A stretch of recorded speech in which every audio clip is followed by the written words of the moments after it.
Hi there, and welcome back to Forsaken Joe. Today's story is something I never thought I'd share, but here it is. It was 5:37 a.m. when I realized something inside me had finally snapped. I was standing in the kitchen, holding a cup of cold coffee I'd forgotten to drink, staring at the blinking light of the microwave like it was going to give me the answers I'd been begging for. Behind me, the house felt dead. Not quiet, not peaceful, just dead. And for the first time in years, I didn't feel like I belonged there anymore. The night before, Delilah had come home late again. She didn't even look at me when she dropped her bag on the counter. She just walked past me like I was part of the furniture, like I wasn't even breathing in the same room. I asked her if she was okay, but all I got was, "Don't start." That's her new favorite phrase. I used to get, "I love you," or at least "Hey, how was your day?" Now I get, "Don't start." Do you know what it feels like to live in the same house as someone and feel more alone than you would on a deserted island? I do. Every time she scrolls through her phone with that little smirk, my stomach twists. I know that smile isn't for me. It hasn't been for months. I'm not going to pretend to be some tough guy here. I've begged for her attention like a fool. I've asked what I did wrong. I even tried being the perfect husband, cooking dinners, cleaning the house, planning weekend trips. You know what I got for it? Nothing. Not even a thank you. Just more silence, more walls going up between us. So, that morning, standing there with my cold coffee, I thought, what if I just left? Not in a dramatic way, not with a big fight, but just gone. No note, no explanation, no tears. Maybe she wouldn't even notice until she ran out of clean towels. That's when the idea took hold. I wouldn't confront her. I wouldn't scream or accuse. I'd just disappear. It sounded so simple. It sounded like freedom. The decision to disappear sounded easy in my head. Just pack a bag and vanish. But as I sat there that morning, something happened that shifted everything. My phone buzzed on the counter and out of habit, I glanced at it. It wasn't my phone, it was Delilah's. She'd left it behind in her rush to leave for work.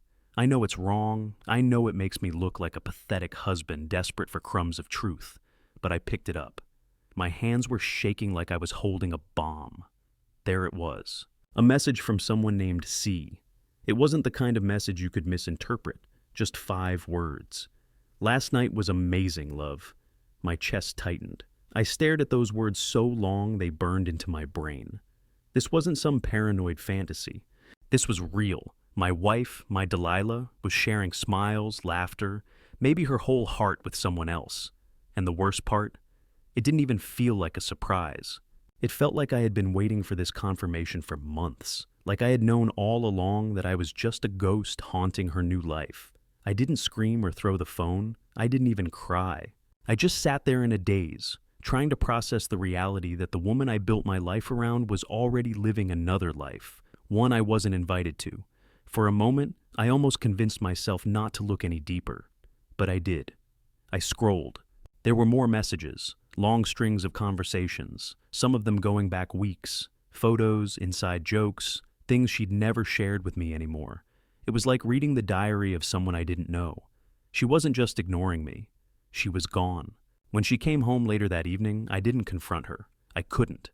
I watched her toss her keys on the table, grab her phone, and smile as she saw the screen light up with his name. I forced myself to act normal, nodding like a fool when she muttered something about a long day. That's when I realized something sickening. She didn't just ignore me because of stress or work. She ignored me because she didn't love me anymore, and maybe hadn't for a long time. That night, I didn't sleep. I lay there, staring at the ceiling, listening to her breathing softly beside me like nothing was wrong. And in that moment, I knew I wasn't going to argue or beg or fight for her anymore. I was going to let her win. She'd already replaced me in her heart, so why should I stick around like a backup character in her story? But as the hours crawled by, another thought dug its way into my mind. If I was going to disappear, I wanted her to feel it. Not out of revenge, but because I wanted her to realize what it's like to have something vanish without warning, just like she'd let our marriage vanish without a second thought. And that's when I started planning, quietly, methodically. I knew this wasn't going to be as simple as packing a bag and leaving a note. I didn't leave the next morning, not yet. If I was going to disappear, I wanted it to feel like a clean cut, not a messy argument. I wanted her to walk into that house one day and feel the weight of my absence like a ghost pressing on her chest. but disappearing isn't as simple as walking out the door. You have to plan it, especially when you've spent years building a life with someone who now looks at you like you're part of the wallpaper. So, I started preparing quietly, like a thief in my own home. While she was at work, or with him, I guess, I began gathering the things I needed. Not much, really. A few clothes, some cash I'd been stashing for years, in an envelope she didn't know about. My old journals. The journals weren't just for me. They were proof that I had existed, that I wasn't just this invisible man she made me feel like. I wasn't sure why I was keeping them. Maybe to remind myself later that I wasn't crazy, that I saw the cracks before everything shattered. I also started watching her more closely. I became an observer in my own life, someone who stood silently in the corners, taking mental notes. She'd get home late, smiling at her phone, sometimes whispering in the bathroom with the door locked. I'd lie there on the couch, pretending to scroll through my own phone, while every word, every laugh she tried to muffle, cut through me like glass. I wondered if he knew about me. Did this C know I existed? Or was I just some faded ghost story in the background of her perfect new romance? One night, while she was showering, I went through her purse. I'm not proud of it, but I had to know the truth. Inside, I found a hotel keycard tucked behind her wallet. My stomach twisted when I saw the name of the hotel. It wasn't far from our house. That was when I realized she wasn't even trying to hide it anymore. She was brazen, fearless, like she knew I didn't have the guts to confront her. And maybe I didn't. Maybe I never would. I was too tired, too broken. All I wanted was to be gone. The plan was simple. Vanish on a Sunday morning. She usually went to brunch with her friends, or maybe him. So I'd have a window to pack the last of my things and leave without saying a word. I'd drive to my brother's place 2 states away, crash there until I figured out what to do next. But the closer I got to that Sunday, the more I started second-guessing myself. Would she even care if I left? Would she even notice? Then something happened that pushed me over the edge.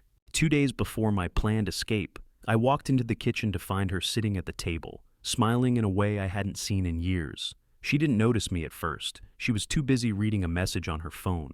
When she finally looked up, she froze. That smile vanished instantly, replaced by the same cold mask she always gave me. It was like she was annoyed that I even existed.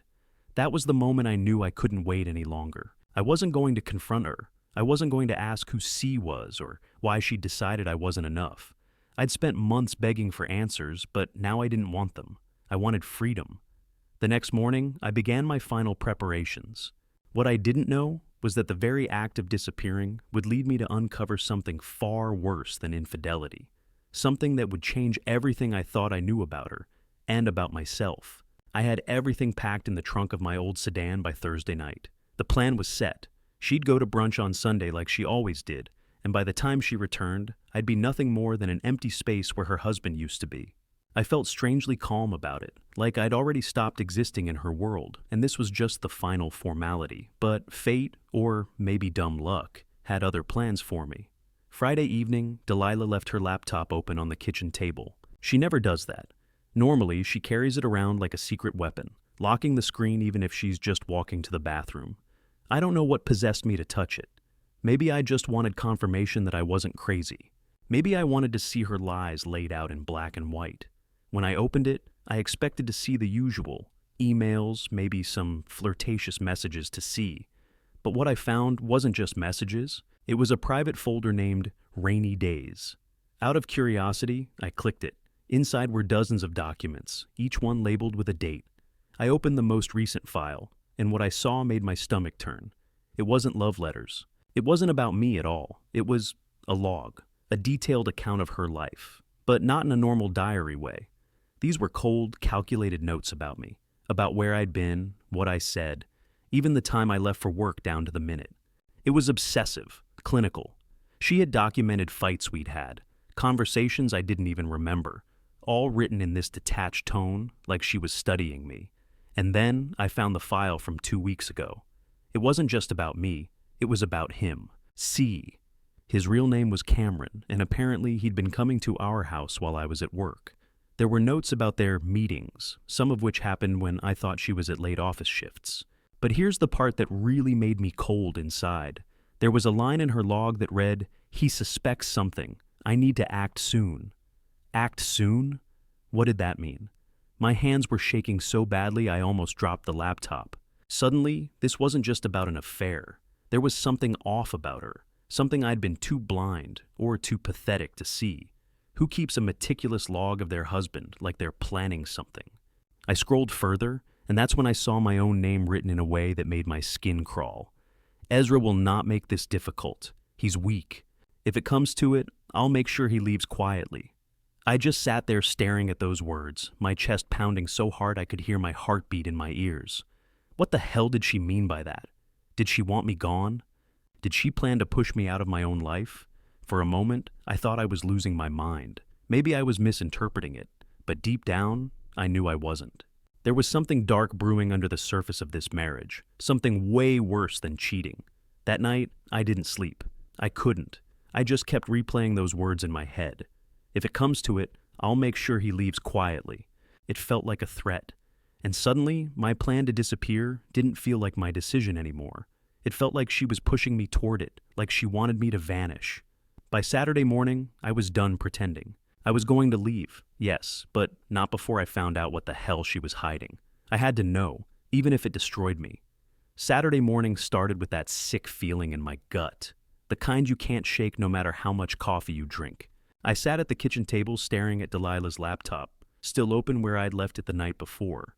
She was upstairs, humming softly while getting ready to go meet her friend for brunch, and every note of that hum made my skin crawl. How could someone hum like that when they were hiding so much? I wanted to scream, to shove the laptop in her face and demand the truth, but something told me that would be the worst thing I could do. I needed to know all of it before I made a move. So I waited. I listened to her heels click down the stairs, watched her grab her purse and fake smiled when she told me she'd be back later. That smile, God, it was so convincing. If I didn't know what I knew, I would have believed it. I would have believed her. But as soon as the door closed, I was on that laptop again, this time determined to dig until I found something that explained everything. The deeper I went, the more twisted it got. Hidden in an encrypted folder was a series of screenshots of messages, but not just between her and Cameron. There were messages between them about me. The tone of these conversations wasn't romantic. It was strategic. Cameron was asking things like, "Does he suspect anything?" And "When can we move forward with this?" And Delilah would reply with chillingly calm answers like, "He's weak, he won't fight." But what really shattered me wasn't the words. It was the photo. A photo of me, taken from the hallway outside our bedroom door. I don't know when it was taken, I was asleep. But seeing my own face, vulnerable and unaware, sent a wave of nausea through me. It was like I wasn't her husband anymore, just some subject in whatever twisted plan they were building. That's when I decided to look up Cameron. I had never seen him, never heard of him before this mess, so I started digging through old emails and her social media. It took hours, but I found him, Cameron Walsh. His face was all over her hidden gallery. A tall, sharp-eyed guy who looked like he belonged in some kind of corporate Shark Tank. I Googled his name, half expecting to find nothing, but I found too much. He wasn't just some random guy from her office. He owned a private consulting firm, a firm that specialized in domestic conflict resolution. The phrase made no sense to me, but the more I read, the more I realized this wasn't just some affair. This guy was in her life for a reason I didn't understand yet. By late afternoon, my hands were shaking so badly I could barely hold my phone. I called my brother, Miles, but when he picked up, I didn't tell him the truth. I couldn't. I just told him I'd be visiting soon, maybe staying for a while. I think he heard the desperation in my voice because he said, "Ezra, are you okay?" I almost said no. I almost spilled everything, but I didn't. Because part of me knew I had to handle this alone. Delilah came home that evening acting normal, even cheerful, like she hadn't spent the morning messaging a stranger about me, like I was a problem to solve. She asked if I wanted takeout. I stared at her for a moment, wondering if I was capable of pretending for one more night. I said yes. We ate in silence. She scrolled on her phone between bites, probably texting him, and every time her screen lit up, I felt that raw anger twist inside me. I decided then that I wasn't leaving on Sunday. Not yet. I needed answers, and the only way to get them was to follow her. I wanted to see who she was when I wasn't around, who she was with Cameron, and what they were really planning. Because this was no longer just about heartbreak or betrayal. It felt like a trap. and I wasn't about to walk out quietly without knowing why she wanted me gone so badly. What I didn't know was that the next day would change everything, and I mean everything. Sunday morning came with a heavy stillness, like the world knew I was about to do something I couldn't take back. I didn't sleep that night. I just sat on the couch, staring at the ceiling and listening to every creak of the house. I waited until I heard her footsteps upstairs, her usual routine of getting ready. She always took longer on Sundays, as if she was getting ready for someone who actually mattered to her. When she walked down the stairs, her perfume hit me like a punch. It wasn't the subtle scent she used to wear for me. It was sharp, expensive, almost predatory. She gave me a quick glance, the kind you give someone you've stopped caring about, and muttered that she was going to brunch with Melissa and Kate. I forced a smile and nodded, my heart pounding as I watched her leave. The second the door clicked shut, I grabbed my jacket and my keys. I had no real plan, no clue how far I'd go, but I knew I had to follow her. I waited 2 minutes, just enough time so she wouldn't notice me in the rear view, and then I pulled out of the driveway. I felt like a criminal, my palms sweating against the steering wheel as I trailed her silver SUV through the quiet streets. Every red light felt like an eternity. I kept expecting her to glance back and catch me, but she never did. She was too focused on where she was going. After about 20 minutes, she turned into a hotel parking lot, the same one whose name I'd seen on that key card in her purse.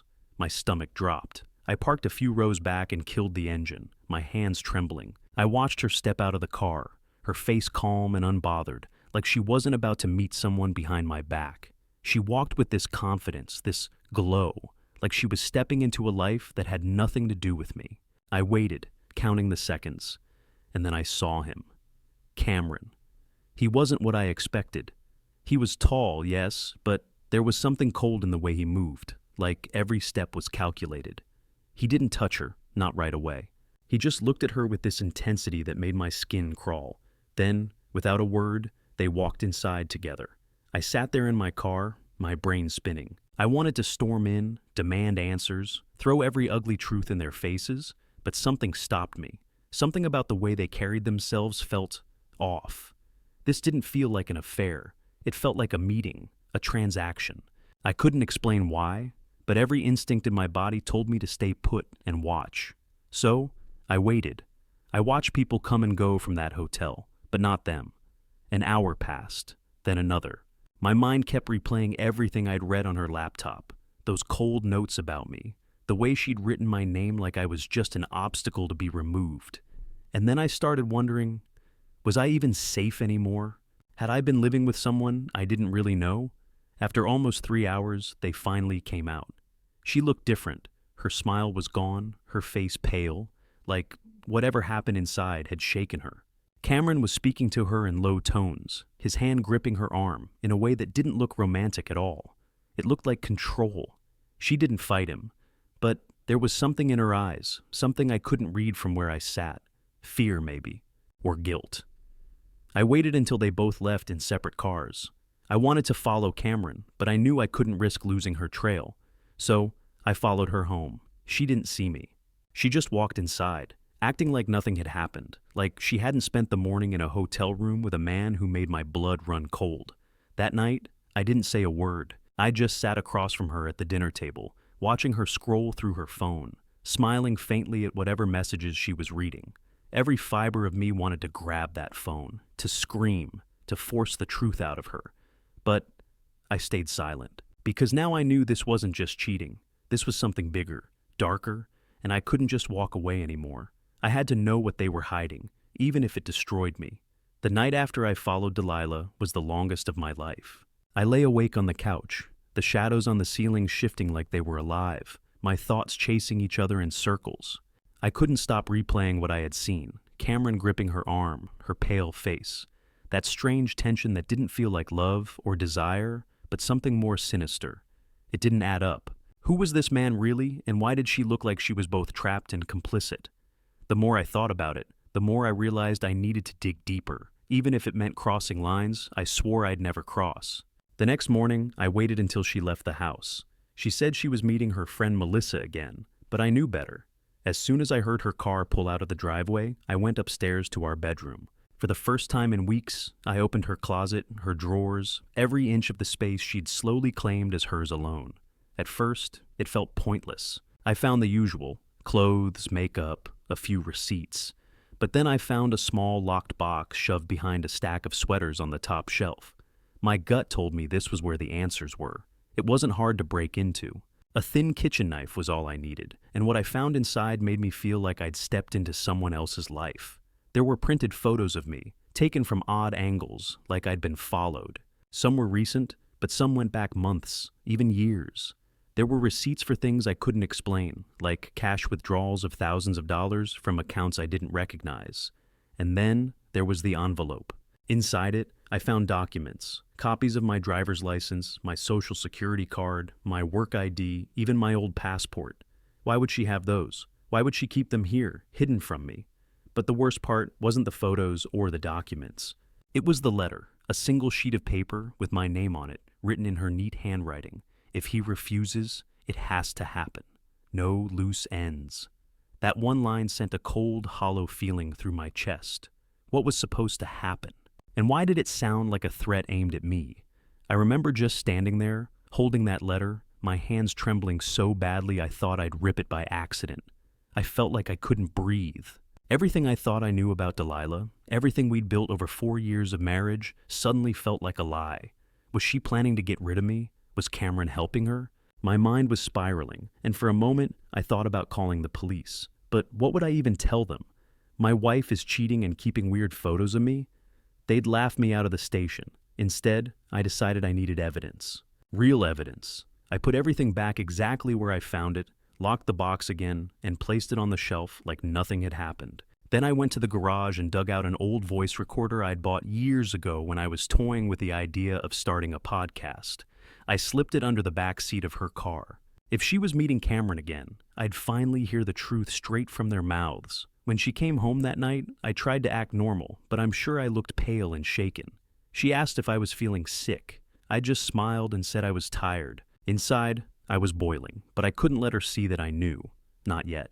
She spent the rest of the evening texting on the couch, and every time her phone buzzed, I could almost feel my pulse matching the vibration.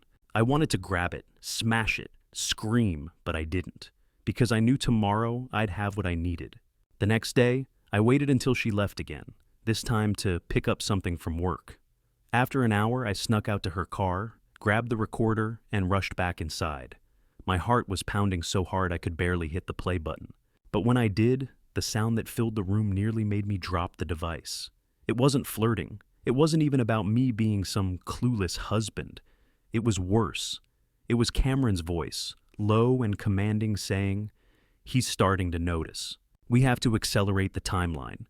And Delilah's voice, soft but firm, replying, "Don't worry. He'll be gone soon. He's too weak to stop us." Those words, they didn't just confirm my fears, they shattered me. They were planning something, and I wasn't just collateral damage. I was the target. That night, I didn't just plan to disappear anymore. I started planning to survive. After hearing that recording, I knew I had no time left to waste. My plan to quietly disappear had turned into something else entirely. I needed to protect myself. For the first time in months, I felt something stronger than fear. I felt anger. Real boiling anger at how I had let myself become this pathetic, invisible man in my own home. I wasn't going to beg for her attention anymore. I wasn't going to cry over her coldness or Cameron's shadow over my life.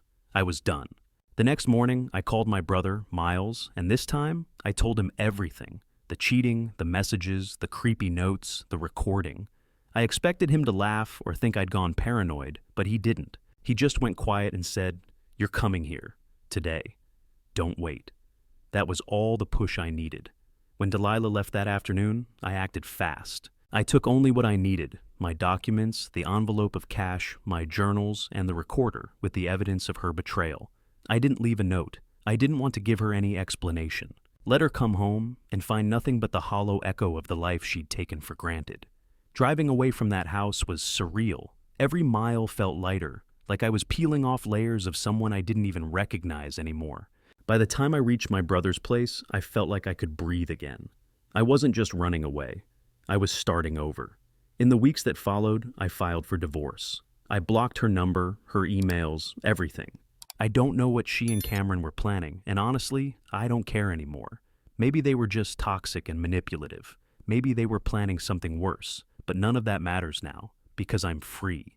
I'm not the ghost in my own story anymore. I'm the one writing the ending. And you know what? It feels good. Really good. For the first time in years, I wake up in the morning and feel like myself again.